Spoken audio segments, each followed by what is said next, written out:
Jamo, how we doing, mate? Let's get into a little bit of this footage. Let's have a review of what we've got. So let's get into these squats.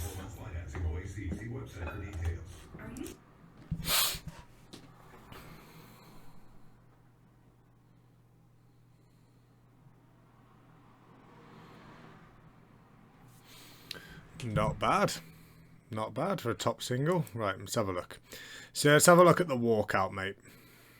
Let's start right from the beginning. So a couple of things. So basically, with this one, it's a little. There's not a lot of uniformity to the walkout.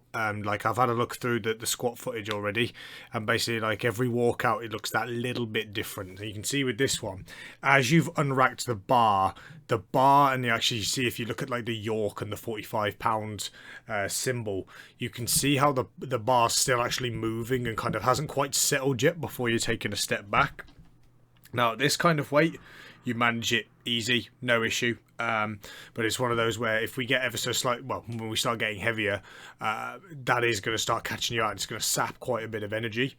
And also with this one, once you unrack, the actual foot placement is not too bad, but it's the fidgeting afterwards. So you actually end up taking 1, 2, 3, 4, 5, 6, 7, 8, kind of 8 steps / fidgets before you go into the squat itself. So it's just kind of looking to try and nail that down with a 2-step walkout, and then your third step would be kind of a readjust and a bit of a shimmy, just making sure that's kind of lined up. These are all things that just come through practice. But again, it's the little things that as the bar gets heavier and heavier, it's one of those you really want to try and get that nailed down.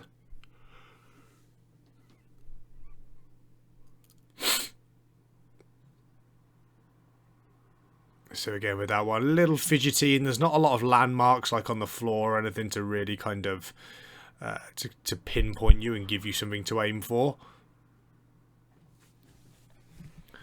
But we'll look to tidy that up. So let's have a look. So to here, spot on, fantastic. It's quite difficult to see what's going on with the knees, but it's a wee bit high, but thing is not getting on the platform anytime soon, so I'm not going to be super anal about that. Like, that comes with practice. Hip drive is strong, and then there's that little bit of a wobble there where the knees are struggling to get back, which is okay, which gives me something that I know we need to work on a little bit, that last little bit of extension, because you're not in a bad position at that point at all. You're not in a bad position at all. So it's just kind of getting that nailed down. Oh, we've been past that one.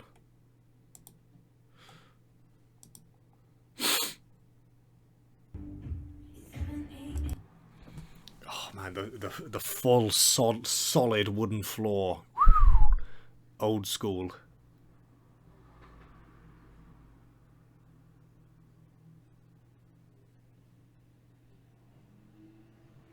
So now on here the grip's a little too narrow, mate.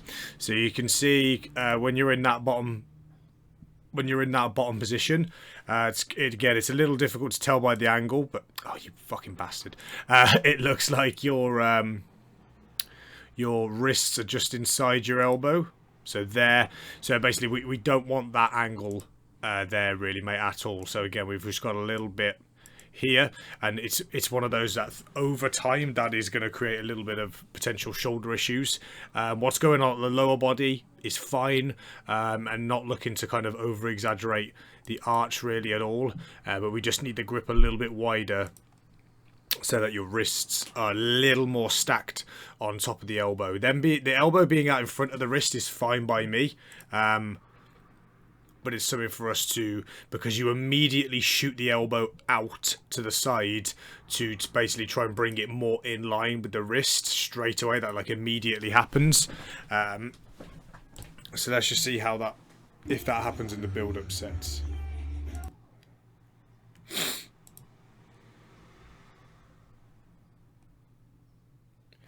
Yeah, so the elbow's just a little wobbly. So it's really important just before you actually go through and start the bench work that you get the shoulders retracted a little more. You've really got to get those shoulders pulled back before you start. That's just going to put the shoulder in a more solid position, and then the elbow won't have the chance to kind of do as much kind of wiggling and moving around, because it's going to be locked in. Oh, those metal plates. It's going to be locked in from the top down. Yeah, no issues with the penlays at all.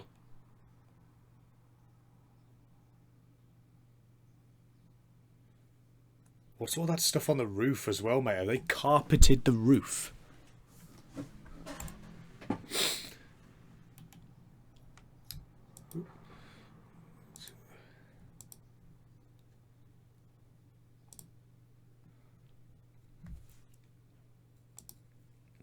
Right, let's have a look at day 2.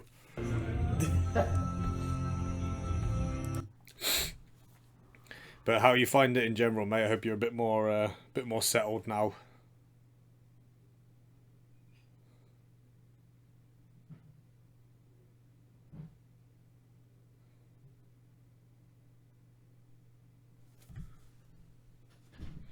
Yeah, so it's just seeming like across a couple of these lifts that quad strength is the thing is giving out, because this is solid. Lovely starting position, shoulders just stacked out on top of the bar. Now, the thing for you to really focus on here, okay, is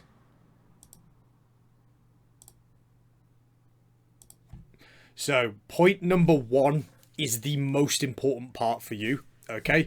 Between points 3 and 4, you don't want to see that angle changing at all, okay, until the bar's over your knee.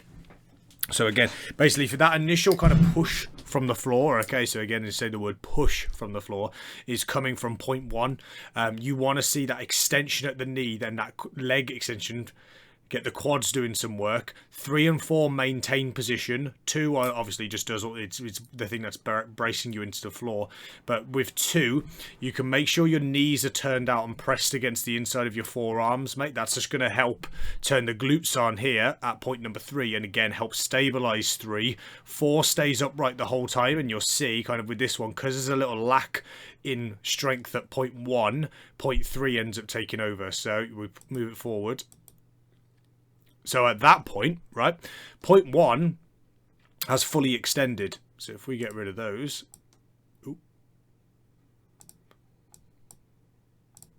so point 1 is fully extended at this point. Okay, so 1 for some reason is now 6.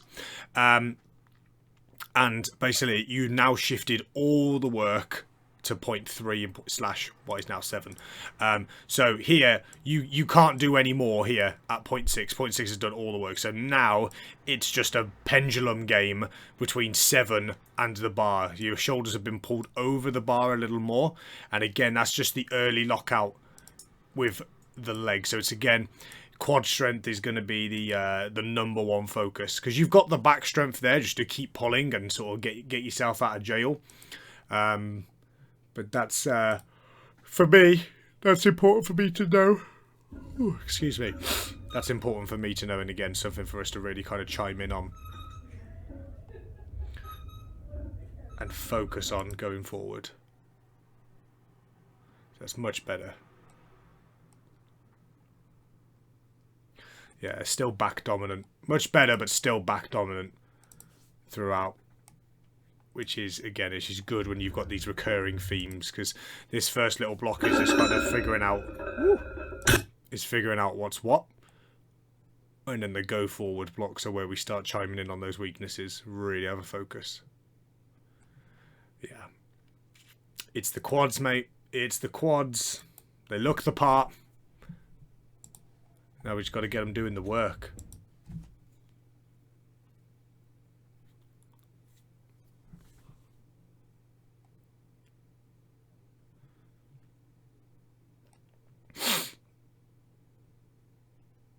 Yeah, so with the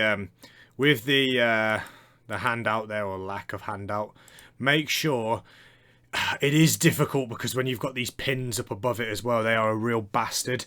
But you want to try and do as much of the lockout in the rack as possible, and then think about doing like a straight arm pull down out of the bar. So if you can get the arms locked out in while it's still in the rack, okay, and then you've kind of got a, you know, like when you do like a face pull or like a stiff arm pull down, again, to do that, and you use the lats to bring it from point 1 to point 2, whereas at the moment you're having to use your triceps to almost like half press it, and it's because that other little pin there, which is a real pain in the ass.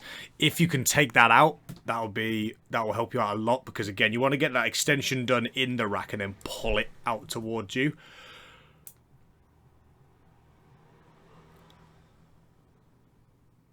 Nice. Yeah, nice. Looks solid, right on the money, right on the right intensity of what we want. Let's see what this looks like at the lighter work.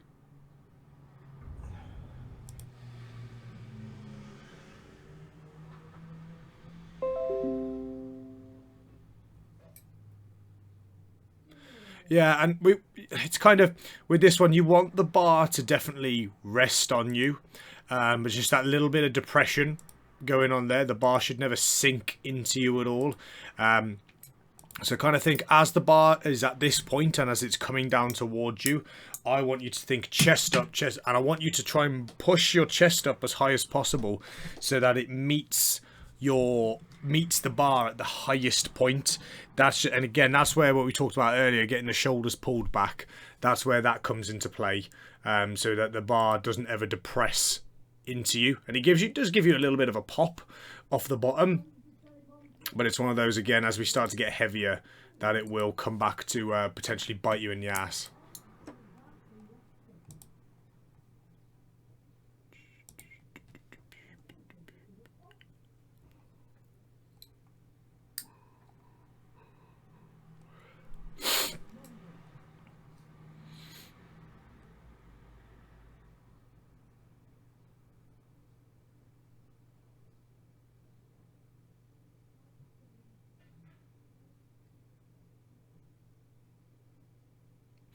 Yeah, I feel like could open a lot of doors here by gradually moving your stance out ever so slightly wider, because we're seeing quad weakness in a couple of areas, and then you're squatting very quad dominant.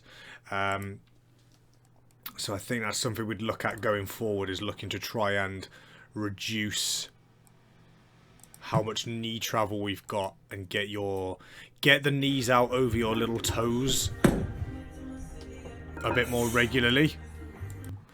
Get the knees out over the toes and widen that foot position ever so slightly, because your hips and lower back are happy to do a lot of the work. But again, you're squatting very typically high bar,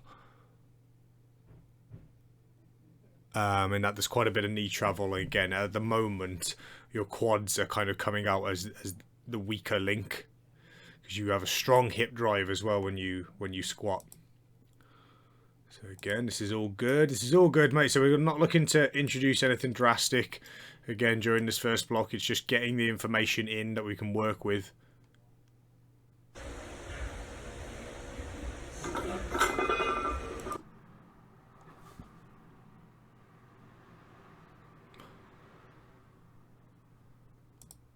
So even on these pauses, at the lighter work, you remember that position that you were in earlier? Now you're starting much more over the bar. Much more over the bar, because you're happy to let your lower back do the work. Okay, again, because it's light enough that your back can just kind of get away with it. What I would ideally like to see is shins are still in the same point, hips down a little lower, chest more upright. Okay, like almost you're in the bottom of that squat position, just because over time there is a limit to what the back will do. The legs just generally are able to tolerate a hell of a lot more volume than the back is, and it's one of those, again, just over time you will start getting a sore lower back and stuff like that, and the amount of volume will kind of the amount of volume we need to improve that back strength isn't that much. So when we start sort of deadlifting with your back, squatting with your back, pulling with your back and stuff like that, when it starts doing too much work, I want your legs to get involved in the deadlift as much as possible, and I want your hips to get involved in the squat as much as possible, and sort of flip that volume around, if that makes sense.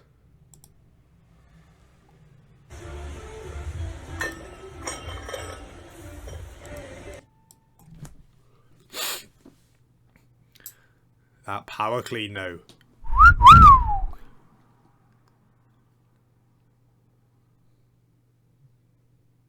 Solid. Yeah, it's one of your cleaner lifts. Looks very solid. Head through early. Yeah. So yeah, just with that, as soon as it's kind of, so in this video, as soon as it goes past your glasses, try to get your head through as early as possible. You don't want the bar kind of at forehead height or higher when you're pushing your head and shoulders through.